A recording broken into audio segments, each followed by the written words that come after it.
Olá, vamos lá para mais um vídeo 9.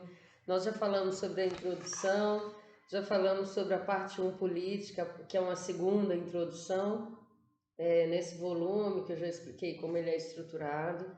E agora a gente está no capítulo um, partidos, e vamos falar um pouquinho mais, são umas 20 páginas sobre partidos, depois é que vem aparatos do governo. Então, não tem nem subtópico, tem muita coisa boa aí, mas não tem nem subtópico nesse capítulo. Vamos lá então? Bom, a gente está falando sobre os homens de talento, os homens de aprendizagem, e ela usa isso para falar sobre partidos, vai falar sobre o Partido Republicano, Partido Federalista. Depois ela vai falar sobre a mudança no tempo, como é que esses partidos vão se alternando com nomes diferentes.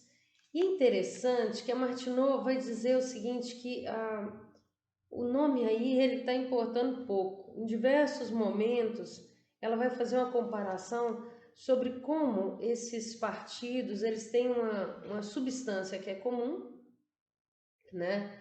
E vai ter algumas questões que são totalmente diferentes, assim, na propaganda é diferente, na prática é igual, e ela chama a atenção da gente para isso. Me lembrou muito uma reportagem que eu vi ontem, falando sobre o orçamento secreto, mas vamos lá, vamos para Martineau, porque nessa época aqui, será que o orçamento secreto era uma temática interessante?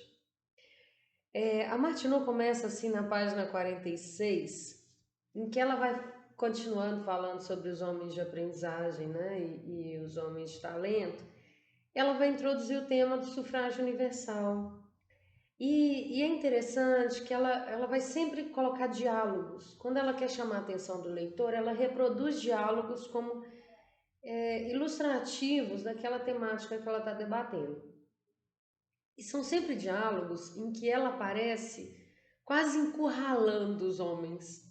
Notem bem, assim, a sensação que eu tenho, não sei vocês, né? A Martineau está sempre pressionando no debate. São debates muito inteligentes, que supostamente seriam a reprodução daquilo que aconteceu na caminhada dela, na pesquisa dela de campo. Eu vou deixar as conclusões para vocês, queria chamar atenção para isso.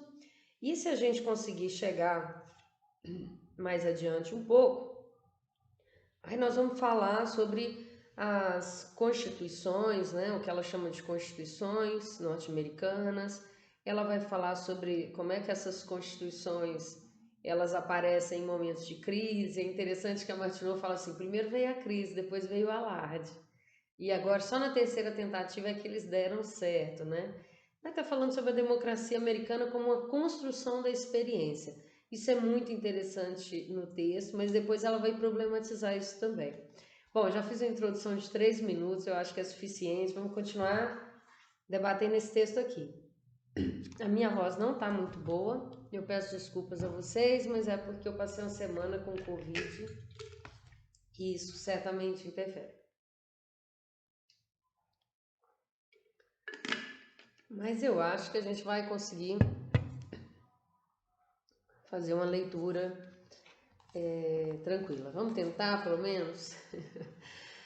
Viajei de carroção com um grupo de amigos no interior de Ohio. Nosso condutor deve ser um homem de grande e variado conhecimento, se ele questiona a todos os estrangeiros, como fez conosco, e obtém respostas tão abundantes.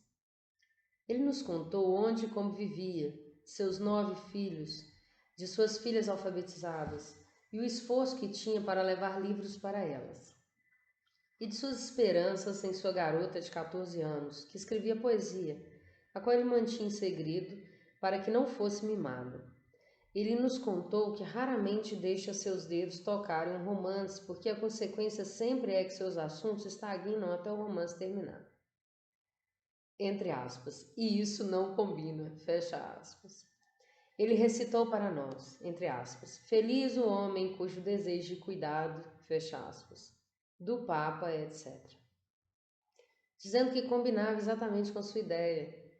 Ele perguntou a ambas as senhoras presentes se elas tinham escrito um livro. Ambas tinham. E ele levou os títulos para comprar os livros para suas filhas. Esse homem está completamente informado do valor da união, como nós tivemos razão para perceber. e é difícil ver porque ele não é adequado, como qualquer outro homem, para escolher os representantes de seus interesses. Todavia, aqui está uma amostra de sua conversação com uma das senhoras do grupo. Vou fazer só um parênteses aqui, deixa eu tomar uma aguinha antes.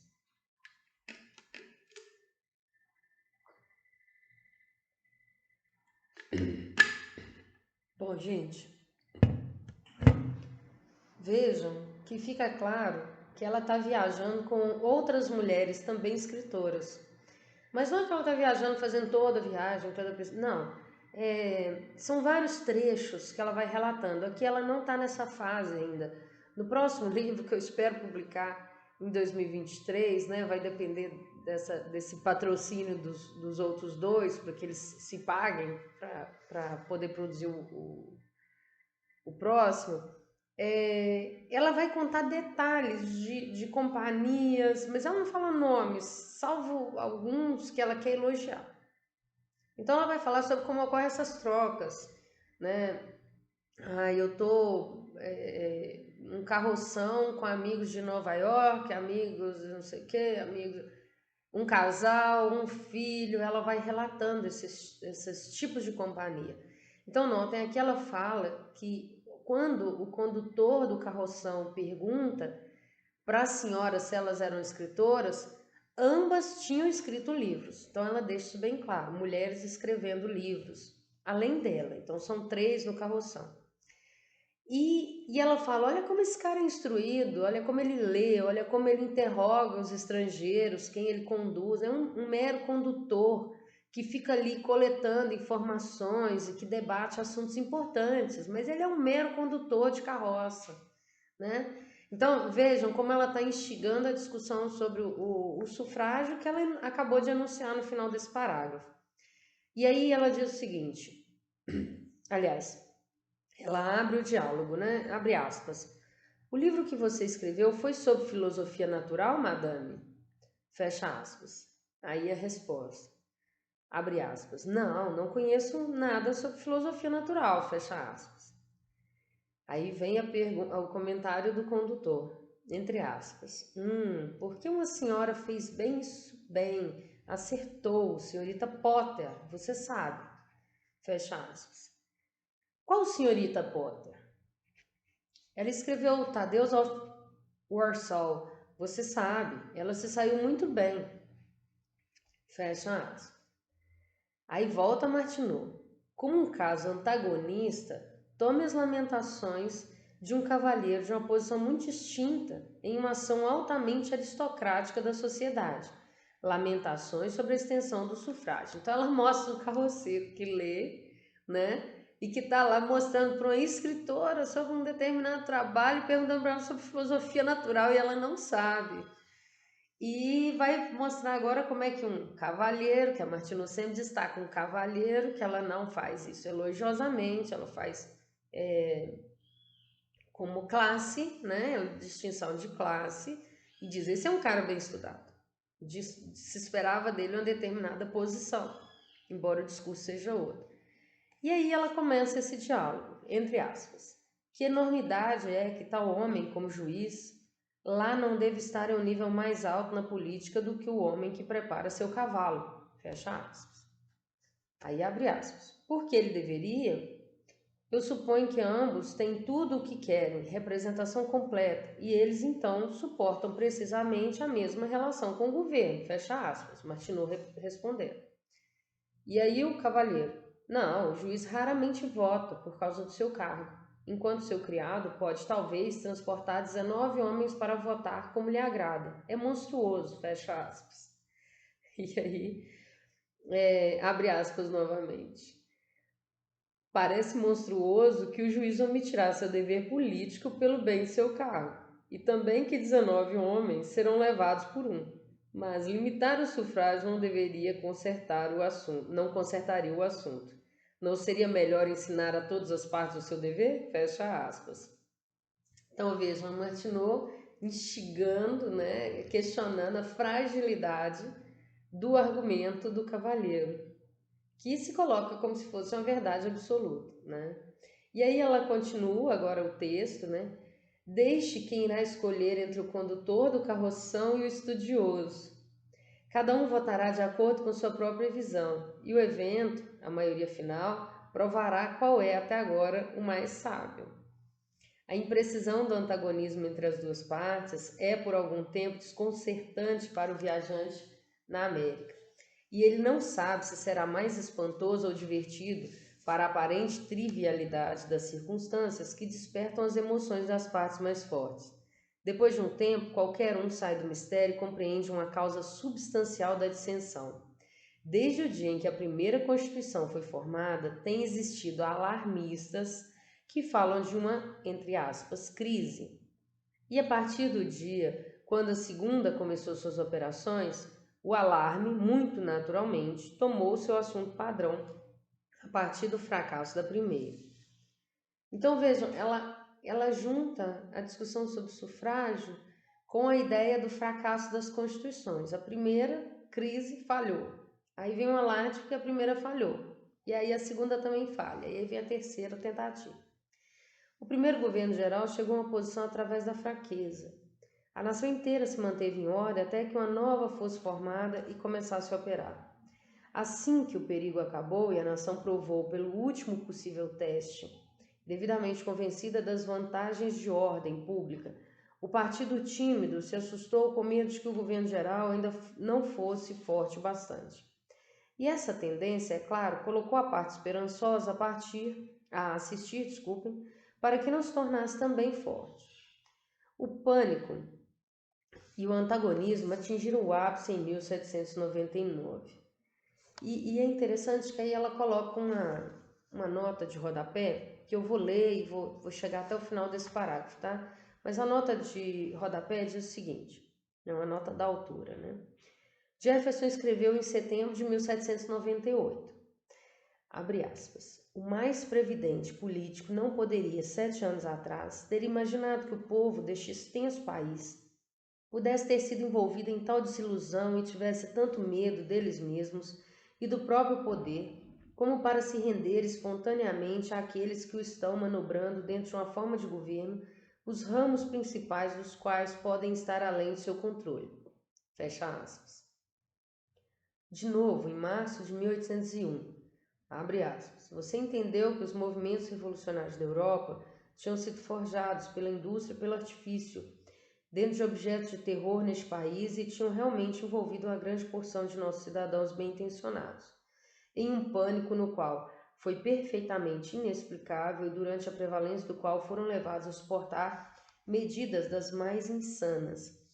Eles estão agora bem recuperados disso e sensíveis do estrago que foi feito e preparado para ser feito. Suas mentes continuaram um pouco mais sob aquela perturbação. As ofertas de recuperação justas não são completas e obliteram totalmente a linha de divisão do partido que tem sido tão fortemente desenhada. As correspondências de Jefferson, volume 52, ela cita inclusive as páginas. Bom, então ela faz duas citações do Jefferson em dois momentos diferentes, 1798 e 1801, falando sobre esse momento de crise, né, desilusão e aí a instalação do alarde. E aí ela continua após a nota de rodapé falando o seguinte, uma temerosa colisão de partidos tomou lugar que terminou no estabelecimento da política esperançosa, que continuou com poucas interrupções desde então. O patrocínio executivo foi reduzido, os impostos foram retirados, o povo estava reassegurado e tudo está até agora a salvo. Enquanto os líderes do antigo Partido Federal se retiraram para o seu Essex junto e em outro lugar procurar pela monarquia e ansiar pela Inglaterra, o maior número jogou fora seus medos e se juntou ao Partido Republicano. Existem agora muitos poucos sobrando para professar as políticas dos velhos federalistas. Encontrei-me apenas com 2 que abertamente declararam seu desejo por uma monarquia, e não muitos mais que profetizaram um. Mas ainda existe um Partido Federal e sempre existirá. É tão inevitável que sempre haverá alguns que temerão a força muito grande dos governos estaduais, pois haverá muitos que terão o mesmo temor sobre o governo geral.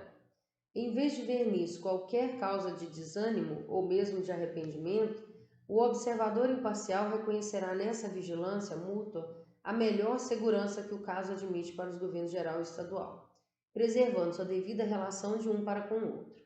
Nenhum governo alguma vez trabalhou ambos bem indiscutivelmente.